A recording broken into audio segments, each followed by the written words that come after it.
Sports Show. I'm Justin Coffin, Joe Danier across from me. BJ is going to join us here in a little bit, but today is Tuesday, April 29th, 2025. We're going to be very heavy on the Cleveland Browns, the NFL draft, talk a little Ohio State Buckeyes in the draft as well. So, we're not going to really bury the lead here. We're gonna just get right into it. Joe, obviously, the main story of this NFL draft was Shedeur Sanders, and his fall from grace, if you want to call it that. But he was at times thought of as the number one quarterback. Then Cam Ward overtook him a few months ago, and then he'll probably go second to the Browns. A couple months ago, and then maybe to the Browns, but definitely the Giants, and then. Well, maybe he's not going to stay in the first round, but he's definitely going to be a second rounder all the way down to the 144th pick, the fifth rounder, and now a Cleveland Brown. So a guy we thought maybe the Browns might take at 2, they end up getting a hell of a value at 144. You trade your fifth and sixth round picks or a sixth and seventh to move up to the fifth round and take them. So a few things on this. This is kind of a loaded topic, but your thoughts. First of all, and we're going to get to the rest of the draft class. Here is the rest of the draft class. Do we have that? Nope, not that one. Not that one. I don't know where that's coming from. That's a previous clip. But anyway. Yeah. Oh, yeah. So the draft class for this year was Mason Graham, obviously, round 1, 5th pick overall with the trade down, which we're going to talk about the trade down with Jacksonville here in a little bit. They took the linebacker, I believe it's Schlesinger from UCLA. You get Quinshon Judkins, and you get a bunch of a good quality draft. You got Harold Fannin Jr. out of Bowling Green. He's actually from Canton, Ohio, from right here in the 330 Canton McKinley High School. Dylan Gabriel from Oregon. Goes earlier than people expected in the third round, pick number 94 overall. Dylan Sampson, 126 overall, the running back from Tennessee, and then Shedeur Sanders with your final pick. So 7 picks in this year's draft, and overall, it looks like a really, really good class. Again, their expectations put on these young players, but on paper, it looks to be a good draft class. But let's get back to real quick the Shedeur Sanders thing. Why do you think he fell as far as he did? Was he just simply overrated, or was there more stuff outside of football that contributed to that? What's your thoughts on that? Yeah, I honestly think that he marketed himself terribly going into a draft. And if there's talent on the field and that could have spoken for itself, I think he goes higher than that. But I don't think he did himself any favors by the talking that he did. I agree. I think, first of all, if you watch, I don't watch a ton of football tape. And even if I do, I know good football. I know, the ins and outs of the game, but I can't break it down like a pro personnel expert. But by a lot of people's accounts, he was no worse than maybe like the 45th player overall. I think that was the lowest out of like 8 different people's, player comps or rankings that I saw him. So I saw him as high as number 1 overall, as low as 45, but somewhere in the middle, like 15. I was a common place I saw him. So to me, the marketing itself off the field, the, maybe going into interviews and like sandbagging some interviews of saying like, well, maybe I don't want to go to that team. So I'm going to try to force my way onto another situation. I don't know what it might be, but either way, he did himself a major disservice because he ends up in Cleveland, which is great, but he could end up at Cleveland at 2, if he really nailed this draft process, and he could have cost himself $40 million in this course of the contract, between like having a $40 million contract to now maybe a $4 million over the life of the contract over those next 4 years. And none of that's guaranteed anymore either with him. So Shedeur, it was a circus. We knew that. The Dion effect of being his not only his head coach but his father, and the legacy Dion being one of the NFL's greatest defensive players, best cornerbacks this league has ever seen. But also, he coached him in high school in Texas, went to Jackson State, took the head coaching job there for the first time, took him and Travis Hunter there, then moves to Colorado, spends 2 years in Colorado, and boom, he's in the fray. He's had his dad as his head coach everywhere he's gone. And I think with that, there's a lot of distractions. I think there's some good that comes in that, in the sense of you can handle the media, you can handle the hype, you can handle a lot of the spotlight that comes with being a quarterback, especially in the NFL. But with that, there comes a lot of negativity, a lot of different opinions maybe on, hey, I don't necessarily like the flashiness of this guy. I don't like the trash talking stuff, but by all accounts, he's not a bad person off the field. Like, he doesn't drink, doesn't smoke, doesn't seem to be in any trouble. And I don't want to, pull the race card, but you look at someone like Baker Mayfield, and he was arrested before he came into the draft, but still goes number 1 overall. He was a little bit of a circus and stuff, but different teams, different organizations, whatever, obviously teams let him drop 143 times until the Browns took him at 144. So I don't know what the justification was of that, but he obviously didn't do himself any favor in the draft process. So I want to ask Coach Justin a question. So you have maybe a really talented person, but they carry the baggage. Sure.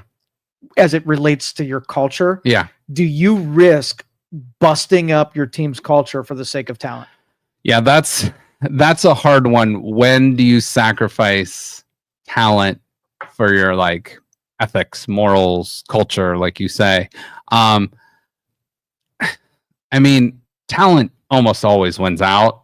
There's all these nice little stories of this underdog team that maybe wins a game they shouldn't or something, but you rarely hear of that team overcoming these major hurdles, and they might win a game here and there, but players win games. Coaches have an effect on it, and obviously can put the players in the positions to succeed, but players ultimately drive the outcome of the game.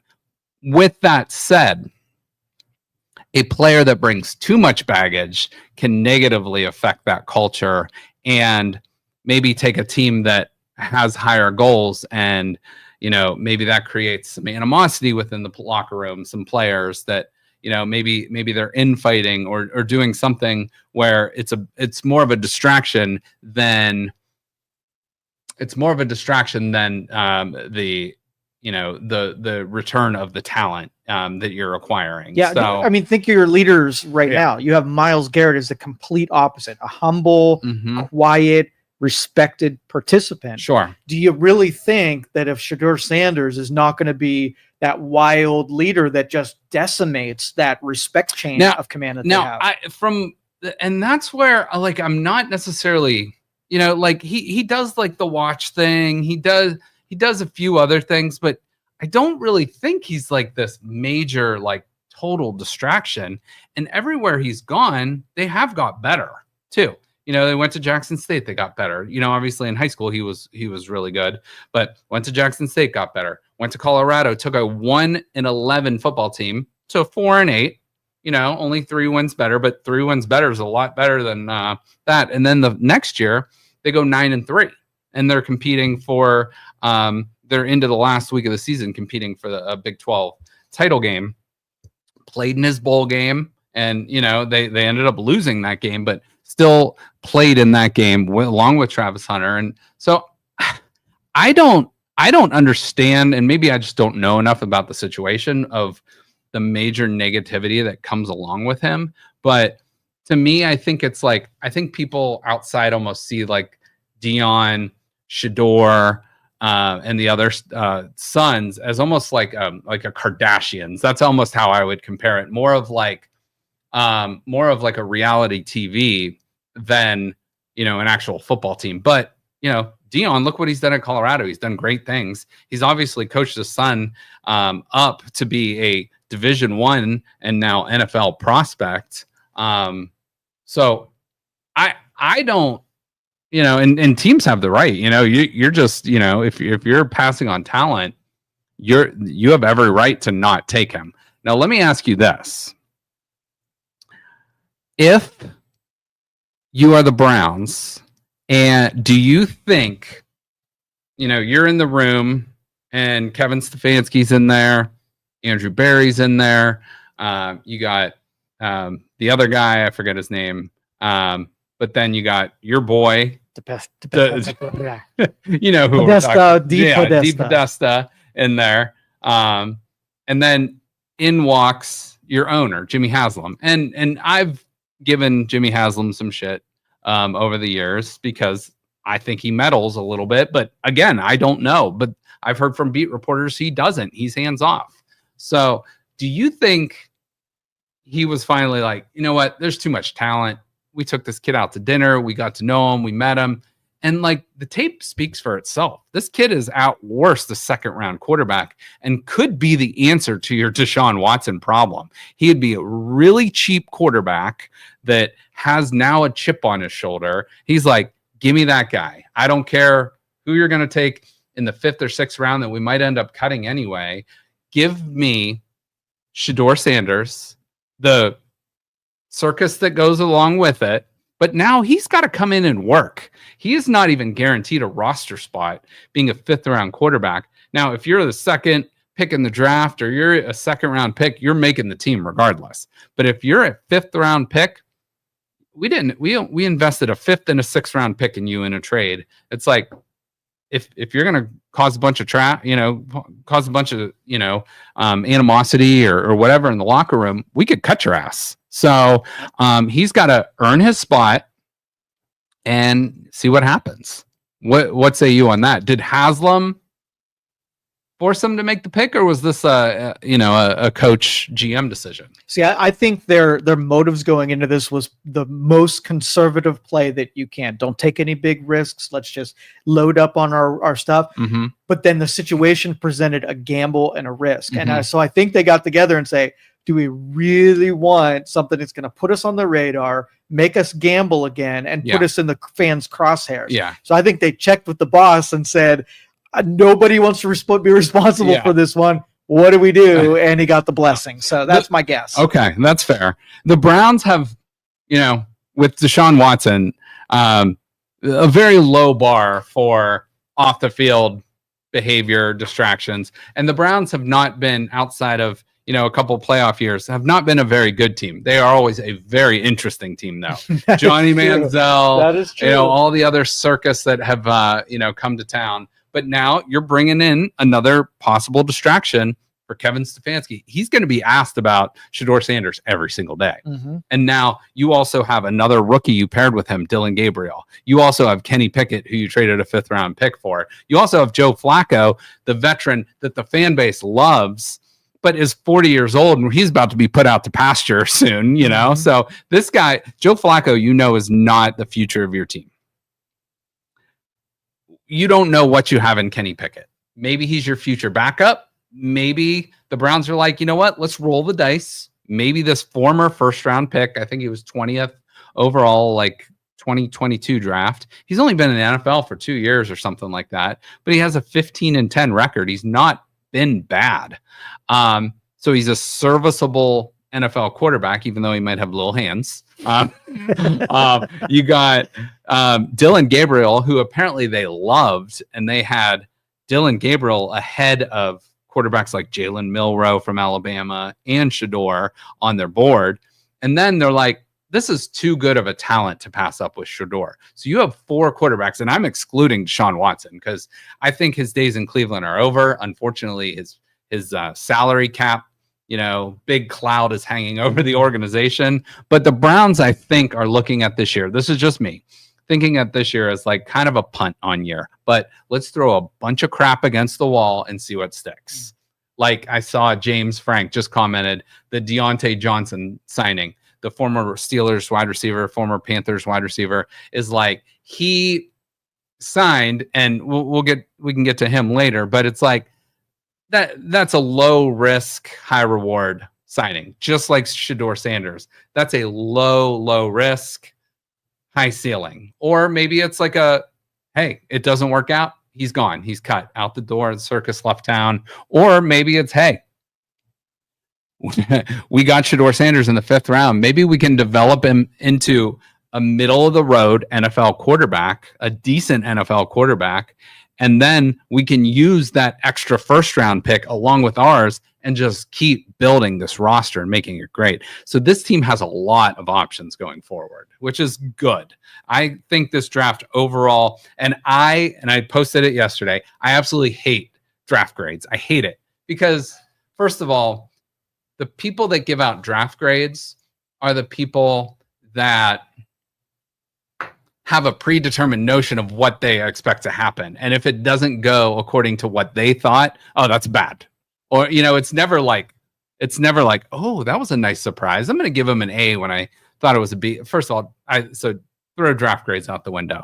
With that said, now week 6 of the season, now give you a draft grade. Maybe. I think at least give them the full season to see what you have, because Shedeur Sanders and Dillon Gabriel, what if they don't even play this year, but they get that development behind the scenes and they're working with guys like Joe Flacco and Kenny Pickett, and maybe they see how to be a pro and they're like, okay, and that puts them in a good position into the 2026 season. So hypothetically, that's draft grades to me are total BS. I think they're dumb. I think they're stupid. I understand why people do it for content, but I think it's dumb. So all right. So with that said, what grade do you give them? Just kidding. I'm not answering that. So I was hoping for a couple of more holes to be filled with draft picks. Yes. And I think taking 2 quarterbacks and 2 running backs and the entire thing, I'm not down on it. I know we can still fill some of those needs once cuts start happening and whatever, but I feel like we're vulnerable in some spots still. I couldn't agree more. So, I'm going to come back to that. Okay. I like that point a lot. So let me ask you this. First of all, what do you think of the trade the Browns made? So me and you were talking, it's either Abdul Carter or Travis Hunter. And like I was on Travis Hunter, you were on Abdul Carter. Apparently the Jaguars fell in love with Travis Hunter, and the Browns had this trade in place like 2 weeks ago. So they were like, the only way we won't do this trade, one, if someone gets hurt or something, or if for some reason the Titans pass on Cam Ward, then we're going to take him. That was kind of like the strategy behind this trade. But the Browns, they flip-flop first-round picks. They get the number 5 overall pick, who they used on Mason Graham. They get the number 36 overall pick, who they used on Quinshon Judkins. They get the 4th round pick, 126, which they used on Dylan Sampson, the running back from Tennessee. So the 2 running backs were the 2 picks there. And then you get next year's first round pick from the Jaguars, which that organization isn't, maybe they think they're improving, but I don't think that's a team we think are going to the Super Bowl next year. Not because of Travis Hunter. Exactly. And Travis Hunter is a great player, and maybe he turns into be this all pro and stuff. But the Browns, again, you can't judge this trade. You can't grade this trade till you see what they do with that first round pick next year. But you get a really good player in Mason Graham. Like this draft had basically people had a consensus of there was 5 great players in this draft. Cam Ward, Abdul Carter, Travis Hunter, the tackle that went to the Patriots, and then who talked like the character from The Waterboy, by the way. He had the Bayou accent big time. Nice. And then Mason Graham at number 5. And again, Mason Graham from Michigan. I don't care where you went to college. I don't care where you played your college football. Come on, and he beat up my Buckeyes for 4 years. Come on and join the squad. If you can't beat them, join them. So, Mason Graham, welcome to Cleveland. But so the Browns get, again, Mason Graham, Quinshon Judkins, Dylan Sampson, and next year's first round pick. Here's what they gave up. They give up Travis Hunter. That's a tough pill to swallow. You give up the fourth, you basically flip fourth round picks. So they took Basul Tutin, I believe is how you pronounce it. He's a running back from Virginia Tech. And then they took a safety from Navy with the 200th overall pick. So that is kind of what that trade looks like. I don't know, but by all accounts, people seem to think the Browns really took advantage of the Jaguars there. So what do you think in terms of this trade? And then we're going to kind of get back to your point on the draft needs. Well, we said going into the draft that might happen, and it would have to be really juicy terms in order to give up that second deal. And even though it's a lot to not get Travis Hunter, I think the Browns really made out in that deal. I think so too. Now, you had mentioned the lack of holes the Browns wanted to fill. We talked weapons. Give me as many offensive players as you can in this draft at the skill positions: wide receiver, tight end, running back. Well, they did address the running back, and they went heavy on the running back. So you get Quinshon Judkins, who love it, number 36 pick overall. And they take Harold Fannin Jr. again at the tight end position. A lot of people are really high on him. He just didn't get a high volume of eyes on him because he played at Bowling Green, not Penn State or not Ohio State or something like that. You get Dylan Sampson, who seems to be a really nice running back. So Quinshon Judkins seems to be your hammer running back. I think he's going to be your every down back starting game one. I think Jerome Ford is probably your spell back, or Dylan Sampson. I think Dylan Sampson, Jerome Ford are kind of in the same mold, but Dylan Sampson might have a higher upside.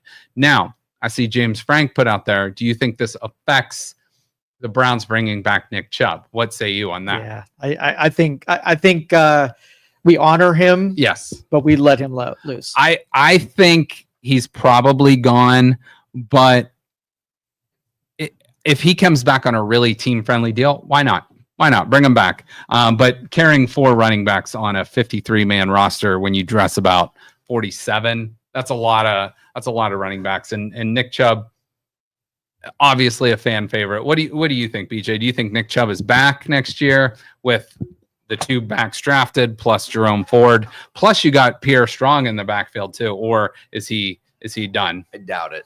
Yeah, highly doubt it. You wouldn't have drafted 2 running backs if you were going to bring them back. And I just think, I talked about this with Joe the other day. A running back's life's only about 5 years in the NFL generally. Yeah. Then without injuries, if you're healthy, and with 2 major injuries, that's probably gonna do it for Chubb. Unfortunately, a nice guy, and obviously is a great player, but just great player, not the same guy anymore. Yeah, and that injury he suffered in Pittsburgh a few years back was kind of unfortunately the maybe the nail in the coffin there of his career. But I wish him well. I hope he comes back. But but this is most likely probably the end of Nick Chubb in a Browns uniform. Now we say that, and we'll probably get an alert that, hey, Nick Chubb signed on a very team-friendly deal. But we'll see. But I wish him well. As long as he doesn't end up in Pittsburgh or Baltimore or Cincinnati, I'm happy for him. So that's there. Now, weapons. The Browns, Joe and I and BJ even were talking last week or 2 weeks ago about let's go get some wide receivers. Let's go get, whoever. So they did get some weapons at the running back and tight end position. No wide receivers in this draft. None. And you have Jerry Jeudy. You have Cedric Tillman on this roster. You got Thrash, who I think you took in the 5th round last year. But that's really about it when it comes to weapons. Now, we did sign Deontay Johnson. Again, I think that's a low floor, high ceiling, maybe meet in the middle.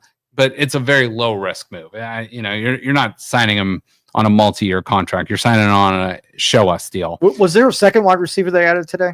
That BYU kid? Maybe. I did not see that today. I'll look it up. Okay. But either way, even if they did, I don't, unless it's Puka Nacua from BYU, it's not going to be a major impact guy coming in right away. But we talked about those weapons and getting offensive weapons. But they end up going. No comment. No comment. That is, I'm pretty sure that's a fake. Yeah, fake picture. Freaking got me. So, Joe, the Browns did not sign Brigham Whitehead. The palest for no, he's going to be your starting slot receiver.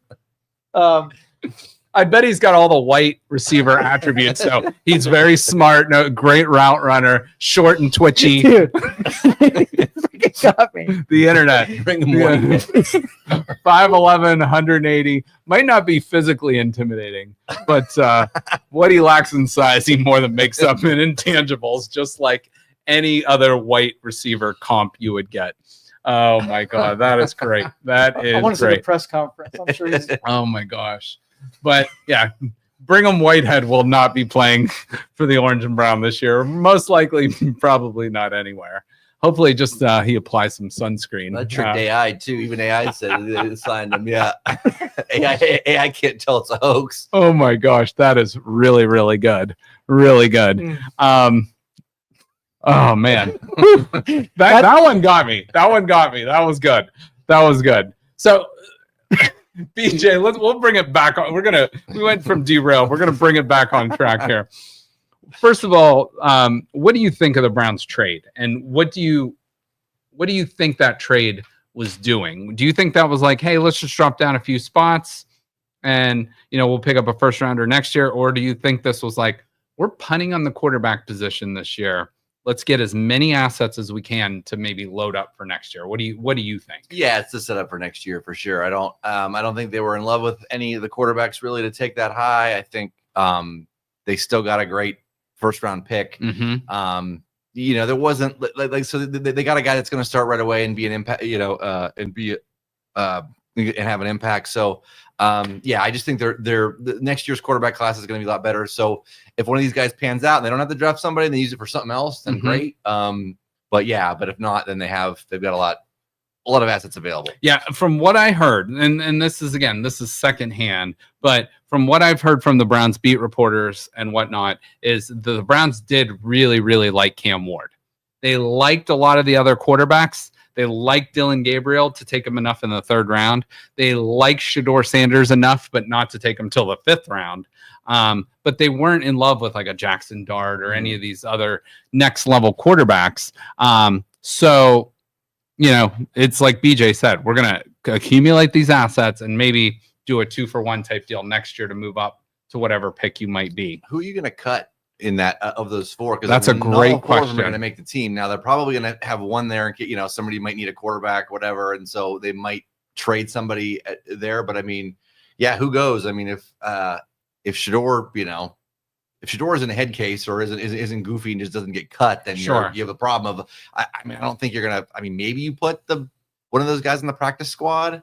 And suit three of them, but generally teams don't keep more than three quarterbacks, even if there's a guy on the practice squad too. Exactly. So it's rare that they waste a spot on four. So I don't know. So who would you guys cut out of those four? That's a good question, Joe. I'm gonna let you answer that. And that they are on screen, and let's take Deshaun Watson off of that.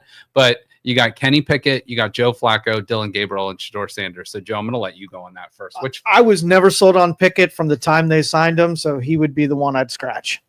Okay. Now remember, they didn't sign him; they traded him for a fifth rounder. Yeah. So I am gonna go with. I'm gonna go with. I actually think Joe Flacco would be the one to get cut in that group because Joe Flacco cost you $4 million. It's not guaranteed, from what I understand. There will be incentives where he can make more.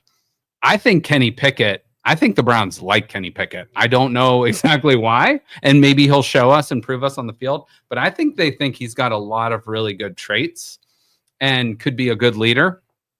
I think they like Dylan Gabriel, and I don't think they're going to cut a third-round draft pick. And I think Shedeur Sanders is kind of a make or break. Joe Flacco, like I mentioned, I think he's 40 right now, maybe 41, but he's not the future of your team. I know the Browns fans love him. I love those 6 games he played for the Browns. That was some of the best football since 1999 the Browns have played.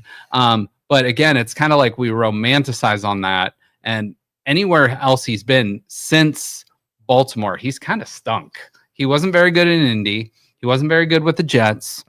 So I don't know. That's just my opinion. I think if you had to only pick 3, I think you're taking a flyer on all 3 young guys because this team is not going to the Super Bowl next year. So that's my answer. What about you? I would. right now, I would say Shedeur, because I didn't want Shedeur to begin with, and I don't think he has the maturity. I mean, he might prove me wrong. Mm-hmm. He might develop into a good quarterback, but like if you ask me today, I would say Shedeur. Now, I think it's going to probably be one of the two.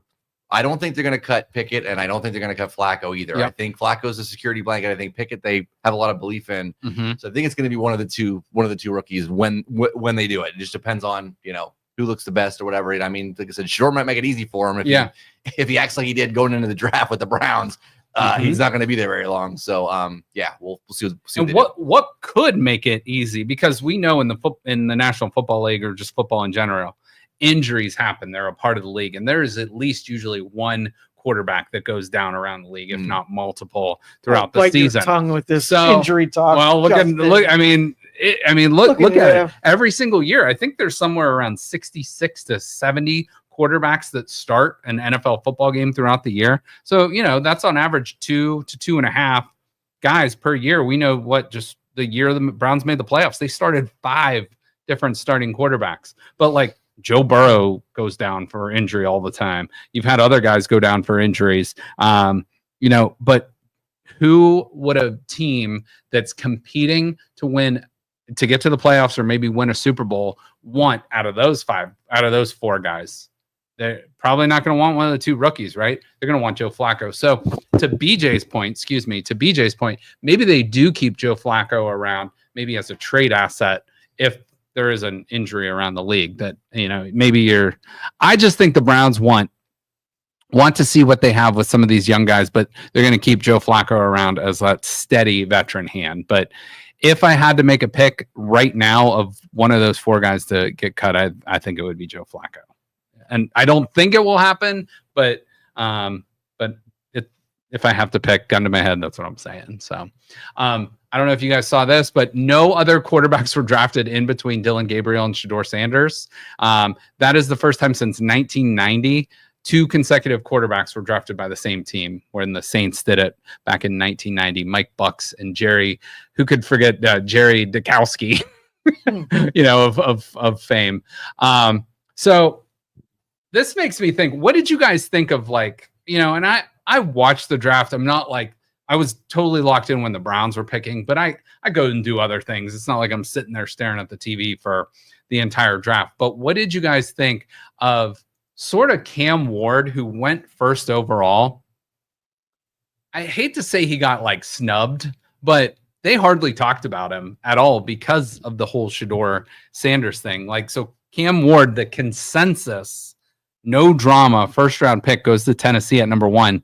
I think maybe they gave him 3 minutes of airtime, and that was about it. So what do you guys think about that whole thing and the media train with that? It's dramatic. I mean, it's feeding our impulses. I mean, even in the 5th round, they spent there's other draft picks going on and 30 minutes talking about what the Browns did 30 picks ago. Mm-hmm. So it's a train wreck. I hate it, but it is. What do you think from a media perspective?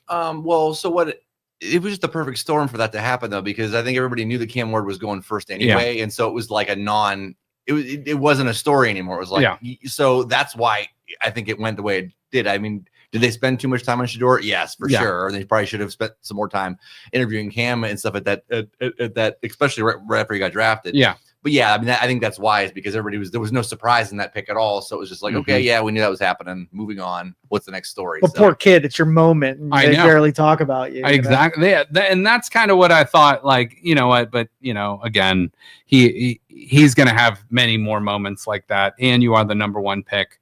And maybe that takes a little bit of pressure off of him too, because this became the Shedeur Sanders and Travis Hunter type draft more than the Cam Ward draft. But speaking of Cam Ward, 3 years ago, and we actually had Bob Hannon down here, the voice of Radio Penguins, to preview the YSU game, and they're like, "Oh, they're playing this team called Incarnate Word. They got a pretty good quarterback." That pretty good quarterback for Incarnate Word 3 years ago was Cam Ward, who came into Youngstown against the Penguins and actually lost 44-41. Now, he had a pretty good day, 28 of 47 for 352 and 4 touchdowns. But I thought that was pretty cool. I remember he played at Incarnate Word, but I forgot he played against Youngstown State. That was the first game of the season. Now, the list, we had to update the list. Now, Joe Flacco's back. Kenny Pickett is on the team. Dylan Gabriel, Shedeur Sanders, and like BJ said, it's going to be interesting because not all those guys are going to be on the roster, but it'll be interesting. Let me ask you guys this: who starts Week 1 for the Cleveland Browns? One of those 4 guys. Which one of those guys starts for the Cleveland Browns? Flacco? I think Flacco starts. Yeah. Okay. I'm not ready to give a pick on that yet. I want to. You can't do that. I can ask my own question. My answer was going to be wait till after exhibition stuff is done, and we've seen all of them play. But you forced us to answer. It's not going to be a 3rd round pick or a 5th round pick. You know what I mean? Like, I agree. Look at it that way. Like, how many NFL teams start a 3rd rounder or a 5th rounder? I'll be different. I'll be different. I'm going to say Kenny Pickett then. I'll say Kenny Pickett starts Week 1 because why not? Subject to change. Yeah, things happen. Exactly. Here I pulled this up and I actually went through and put their draft positions from this year. But we all know there's mock drafts that come out all the time, and half of them are complete garbage. Just burn them in the fire. But here's why you should not trust an early mock draft, especially. This one's from the 33rd team, and these were the first 8 picks they projected for this season. So they had James Pierce, the edge from Tennessee, going 1st overall. He actually went 26th overall. So I'll give him credit. That wasn't that bad. They had Shedeur Sanders going number 2 overall. And we obviously talked about him. Round 5, pick 144. Luther Burden the third, the wide receiver from Missouri. They had him going 3rd overall. He ends up going 39th overall. Nick, I believe it's Scorton. They had him going 4th. He was an edge from Purdue. Ends up going 51st overall. Travis Hunter, we'll give him credit for that one. Top 5. He went number 2. Will Johnson, the corner from Michigan. Now, I think he would have been higher, but he had some injury concerns. They had him at number 6 overall. He ends up going to 47th overall.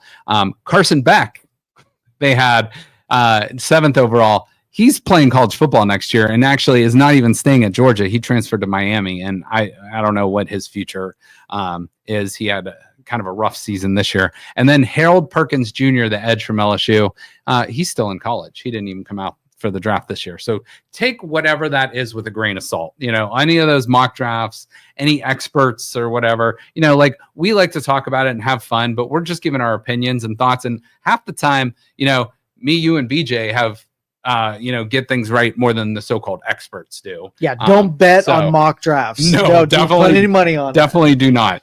I wonder whose mock draft got the best grade as being most accurate. That'd be interesting. I don't like the grade. I'll give him a B+. Yeah, exactly. Whatever they put out, whatever the closest was, they gave themselves a good grade. Here's a quote from Deion Sanders going back 7 years now. I love what the Browns did this offseason, but if I'm a young quarterback, ain't no way I'm going to Cleveland. I would pull it should be an Eli Manning if possible. Hashtag think about that. Hashtag truth. Now, 7 years ago, this was before he was a college coach, before he was had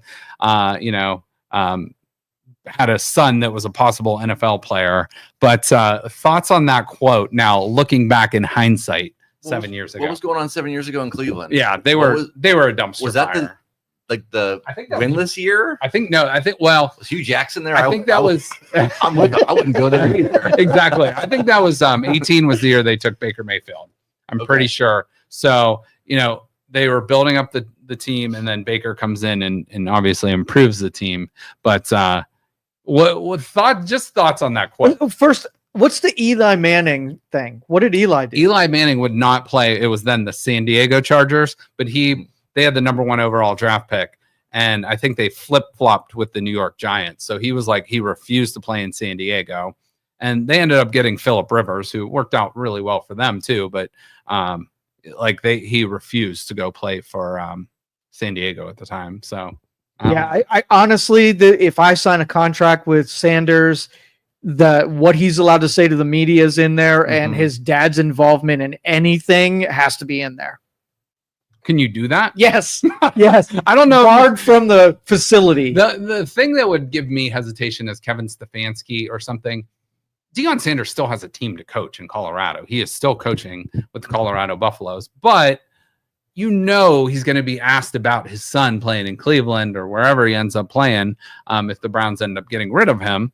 And then Stefanski might have to answer questions on things Dion said. It's just that's like the caveat that comes with taking Shedeur Sanders. It's like you talked about, the talent versus the hype train or the distractions is, you got to, even if he becomes really talented, you're going to have that stuff. But if he's not very good and you're spending time talking about a second, third, fourth string quarterback, then that's even more of a headache. What do you think about that? Like Dion making comments, possibly. It's like you asked me about like coaching.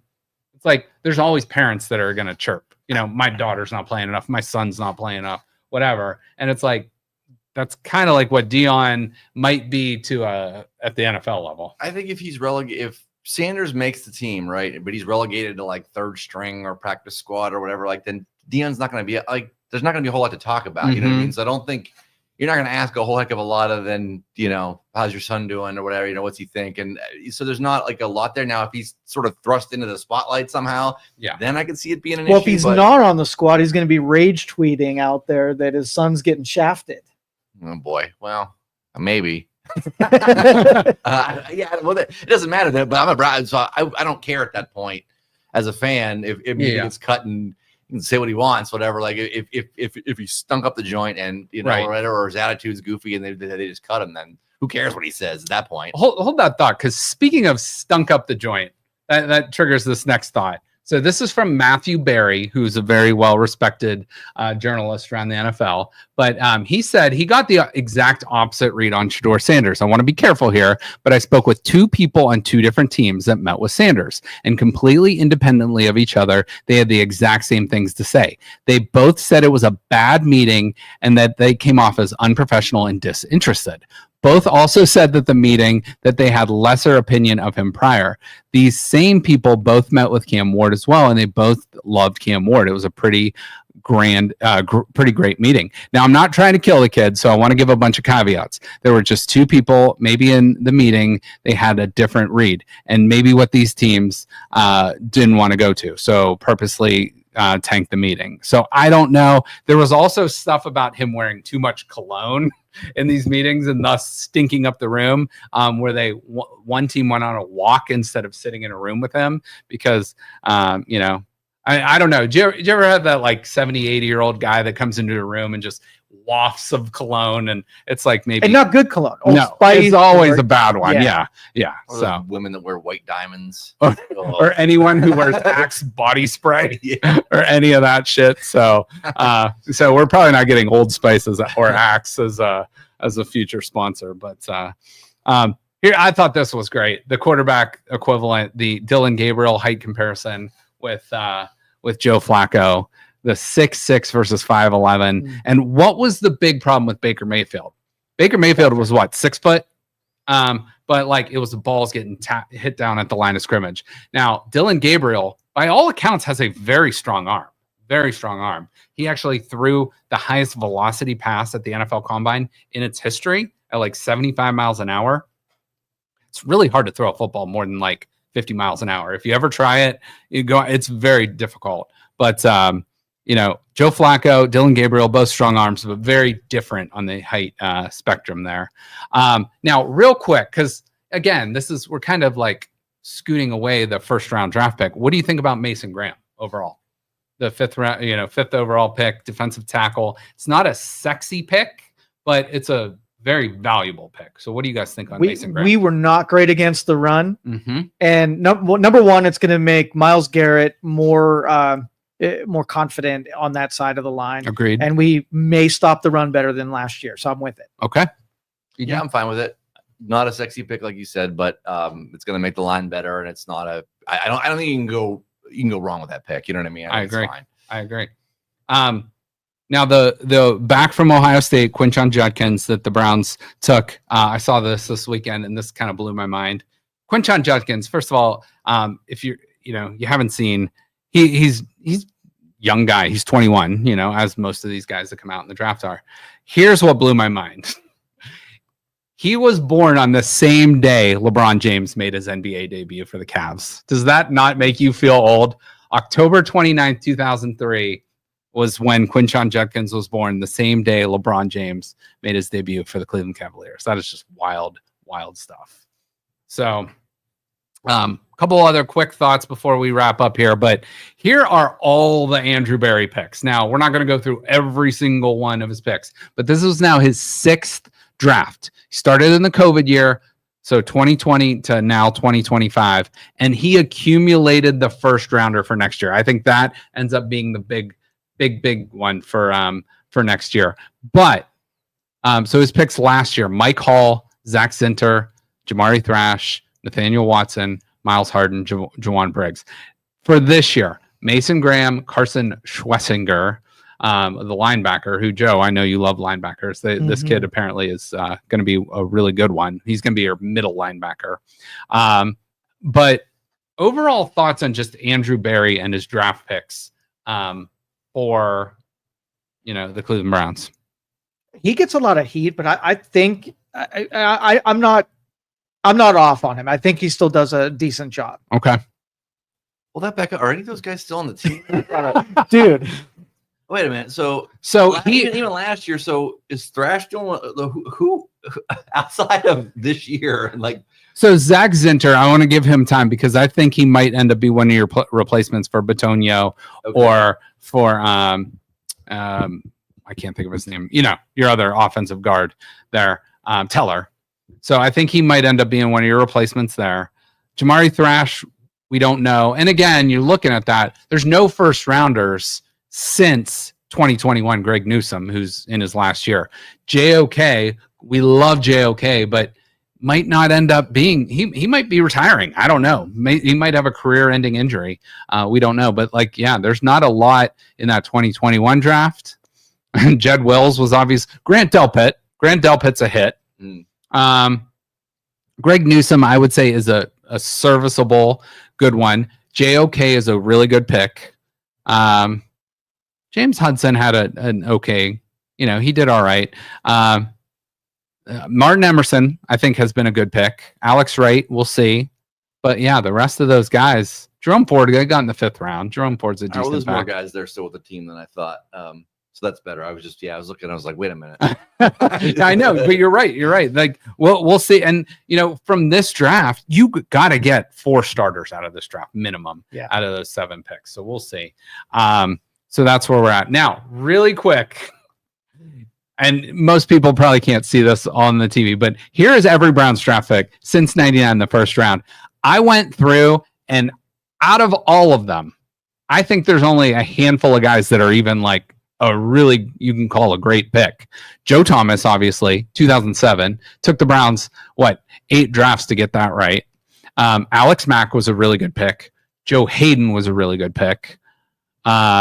Myles Garrett, obviously, you can't go wrong there. David Njoku was a really good pick. Denzel Ward was a really good pick. I give Baker Mayfield. I think that was a really good pick. They just kind of blew it at the end with him, and maybe it was both of them blowing that up. Greg Newsome was okay, but you have not had a first-round pick since 2021, and hopefully Mason Graham is another hit. But through 25, 26 drafts, I'm talking 8 guys. So that is a terrible hit percentage. So I don't know. Hopefully they nailed a few this year, but the Browns, again, always interesting, rarely good. Can I change my Andrew Berry opinion at this point after seeing that? No, it's locked in. And he's been around since 2020. He comes from the Philadelphia Eagles, where he was kind of brought up and raised by Howie Roseman, and they usually nail the draft. They're usually really, really good. So I don't know. I wouldn't want to be charged with that for the Browns. I mean, the pressure of drafting and hitting. But that's why I think if you gave us, us 3 sat in a room and, we watched enough college football tape and you gave us 10 scouts to go out and scout, the Northwest, the Northeast, whatever it might be.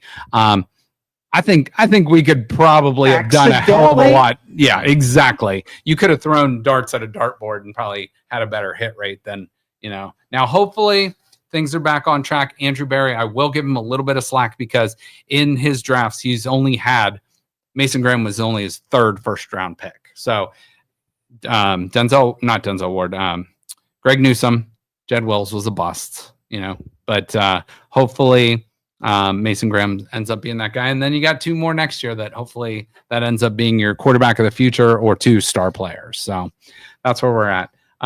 Speaking of teams that did nail the NFL draft, it was the Ohio State Buckeyes. They tied their record with 14 players being drafted. Abuka went in. They had 4 guys go in the first round. Abuka, the wide receiver, to Tampa. Donovan Jackson, the guard tackle, to Vikings. Tyleik Williams, defensive tackle, to Detroit. And Josh Simmons, the left tackle, went to the he'll be Patrick Mahomes' blindside protector now. Judkins to the Browns. Travion Henderson, the running backs, almost went back to back. Tuamoloau to the Colts. Cody Simon goes to the Cardinals. Latham Ransom, the Panthers.